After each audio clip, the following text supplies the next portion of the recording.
તો દાહોદ જિલ્લાના ગરબાડા, દાહોદ, ધાનપુર તાલુકામાં વસતા આદિવાસી ભીલ સમાજમાં હોળી પૂર્વે આવતી આમલી અગિયારસનું વિશેષ મહત્વ છે।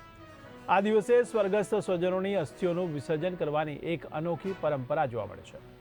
ભીલ સમાજમાં વર્ષ દરમિયાન મૃત્યુ પામેલા સ્વજનોની અસ્થિઓ 12મા કે 13મા દિવસે વિસર્જન કરવાને બદલે તેને દાટી દેવામાં આવે છે। ત્યારબાદ હોળીની પ્રથમ અગિયારસ એટલે કે આમલી અગિયારસના વહેલી સવારે મૃતકના સ્વજનો દ્વારા આ અસ્થિઓનું વિસર્જન રામડુંગરા ખાતે આવેલા ભીમકુંડમાં કરવામાં આવે છે। તો ભીલ સમાજના લોકોને એવી માન્યતા છે કે અહીં અસ્થિ વિસર્જન કરવાથી મોક્ષ મળે છે।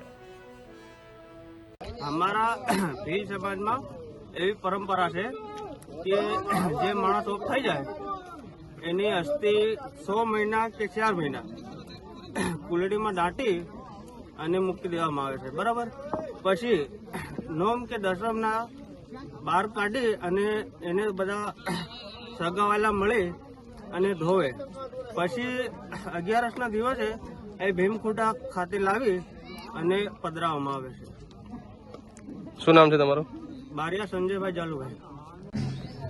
દાહોદ જિલ્લાના તમામ આદિવાસી ભીલ સમાજના અમારા જે લોકો છે તેમાં એક રિવાજ ચાલે છે। અમારા જે સ્વજનો છે, પરિવારજનોમાંથી કોઈ બી માણસ મૃત્યુ પામે તે અમારે જે કુલું કહેવામાં આવે છે, અમારા સમાજમાં હાથીઓને એક કુલડીમાં ભરીને અમારા આંગણાની અંદર દાટી દેવામાં આવે છે। એના પછી 12 મહિને 9 યા 10 પછી આમળી અગિયારસના દિવસે એને કાઢીને અમારા પરિવારજનો દ્વારા એને ધોવામાં આવે છે। ધોઈ પછી રામડુંગરા ખાતે જે ભીમકુંડ આવેલ છે તેમાં વિસર્જન કરવામાં આવે છે।